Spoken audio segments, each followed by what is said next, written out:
Hello everyone, welcome to the wealth miners. आज मैं आपको बताने वाला हूँ कि निफ्टी रियलिटी में कौन कौन से स्टॉक्स हैं। तो निफ्टी रियलिटी के स्टॉक्स का नाम जानने से पहले मैं आपको निफ्टी रियलिटी क्या होता है एक छोटा सा ओवरव्यू दे देता हूँ। निफ्टी रियलिटी में दोस्तों ऐसी कंपनी आती है जो कि रियल स्टेट सेक्टर में अपना बिजनेस करती है।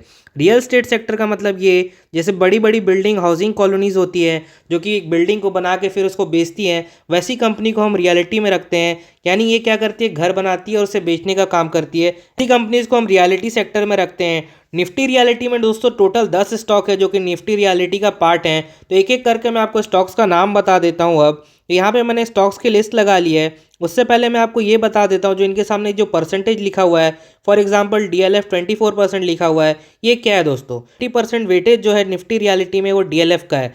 उसी तरह से गोदरेज का 15% जो वेटेज है वो निफ्टी रियलिटी में है। इससे हमें कंक्लूजन ये हुआ, डीएलएफ एक बड़ी कंपनी है as compare to the Godrej properties. Percentage ये कैसे निकलते हैं दोस्तों? ये परसेंटेज जो है मार्केट कैपिटलाइजेशन के हिसाब से होते हैं। कैपिटलाइजेशन से हम ये बता सकते हैं कौन सी कंपनी कितनी बड़ी है और कौन सी कंपनी कौन सी कितनी छोटी है। तो ओवरऑल आपको मैं ये बताऊं कि ये जो परसेंटेज है इससे हम डायरेक्ट अंदाजा लगा सकते हैं कौन सी कंपनी बड़ी है as compare to the other in the reality sector. चलिए हम पूरे स्टॉक्स का लिस्ट देख लेते हैं जो कि निफ्टी रियलिटी का पार्ट है।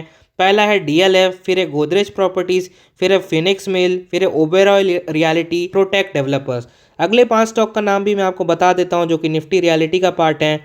वो है ब्रिगेड इंटरप्राइजेस, प्रेस्टीज स्टेट, इंडिया बुल्स रियल स्टेट, शोभा लिमिटेड और सनटेक रियलिटी। ये थे 10 स्टॉक जो कि निफ्टी रियलिटी का पार्ट है, जो फॉर्मेशन मैंने आपको उनके वेटेज के साथ दी है निफ्टी रियलिटी के अंदर में। तो जो अब निफ्टी रियलिटी का जो इंडेक्स है उसने ओवरऑल कितने रिटर्न दिए पिछले कुछ सालों में, हम ये देख लेते हैं। तो यहाँ पे मैंने लिख लिया है निफ्टी रियलिटी का जो रिटर्न है। तो एक साल में इसने -17% का रिजल्ट दिया है। मतलब हम इसके इंडेक्स को देख के ये बता सकते हैं कि जो ओवरऑल रियलिटी सेक्टर है वो थोड़ा डाउन है पिछले एक साल में। 3 साल में 62% का रिटर्न है। अब 62% का मतलब यहाँ पे ये है 1 लाख के ऊपर 1,62,000 रुपीज़ हो गए आपके 3 साल में। और 5 साल में 48% का रिटर्न का मतलब है 1 लाख के 1,48,000। वहीं 10 साल में इसने 73% के रिटर्न दिए हैं। चलिए अब मैं आपको निफ्टी रियलिटी को एक बड़े टाइम फ्रेम में बताता हूँ कि निफ्टी रियलिटी सेक्टर या फिर निफ्टी रियलिटी ने किस तरह से परफॉर्म किया है।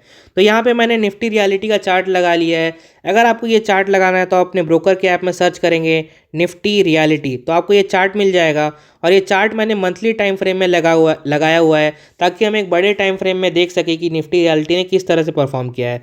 तो यहाँ पे मैं आपको एक बारीकी से बताता हूँ कि निफ्टी रियलिटी ने ओवर द पीरियड किस तरह से परफॉर्म किया है। देख सकते हैं जब 2008 में हाउसिंग क्राइसिस आया था तो निफ्टी रियलिटी पूरी तरह से यहाँ पे नीचे गिर गया था 2008 में। बस इसने थोड़ी सी रिकवरी की है, फिर ऊपर गया, फिर यहाँ पे ये नीचे आ गया 2011 में। और उसके बाद 2011 से ऑलमोस्ट 2020 तक यहाँ पे आप देख सकते हैं पूरी तरह से एक रेंज में था। मतलब इसमें कोई भी रिटर्न नहीं आया। अगर यहाँ पे किसी ने यहाँ पे नीचे में इन्वेस्ट किया होता, यहाँ पे नीचे में इन्वेस्ट किया हुआ, तो उसे यहाँ पे बहुत अच्छे रिटर्न मिलते। फिर यहाँ पे देख सकते हैं फिर से सेम जगह पे यहाँ पे आप बॉटम बनाए, यहाँ पे भी सेम बॉटम है, यहाँ पे भी सेम बॉटम है। निफ्टी फार्मा के इंडेक्स को देख के कोई इन्वेस्ट करता तो आपको यहाँ पे 2-3 मौके मिलते हैं रिटर्न बना के। यहाँ पे देख सकते हैं कि 3 बार यहाँ पे बॉटम बना है सेम जगह पे, एक यहाँ पे, एक यहाँ पे, एक यहाँ पे।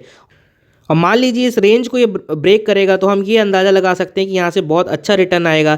यहाँ भी ये इसका सपोर्ट है। इस तरह से हम रियलिटी सेक्टर के जितने भी स्टॉक्स हैं उनको हम ट्रैक कर सकते हैं रियलिटी के इंडेक्स को देख के। ये अंदाज़ा लगा सकते हैं जो और स्टॉक्स है रियलिटी सेक्टर में अच्छा परफॉर्म करेंगे या नहीं करेंगे, और उसी हिसाब से हम उन स्टॉक्स में अपना इन्वेस्टमेंट भी कर सकते हैं। तो ये था निफ्टी रियलिटी इंडेक्स का छोटा सा ओवरव्यू। साथ ही साथ मैंने आपको स्टॉक्स की लिस्ट भी बताए। तो अगर आपको किसी और इंडेक्स में कौन कौन से स्टॉक्स है ये जानना है, या किसी और इंडेक्स के बारे में एनालिसिस देखना है, उसके चार्ट के बारे में जानना है, तो आपको वीडियो का लिंक डिस्क्रिप्शन में मिल जाएगा। आप वहां जाके Nifty 50, Nifty 100, Nifty 200, Nifty 500, Nifty bank, IT, auto, metal, सारे इंडेक्स का स्टॉक लिस्ट देख सकते हैं और उनके बारे में एक छोटा सा ओवरव्यू देख सकते हैं। अगर आपको वीडियो अच्छा लगा हो तो वीडियो को लाइक कीजिए, चैनल को सब्सक्राइब कीजिए। Thank you very much for watching this video.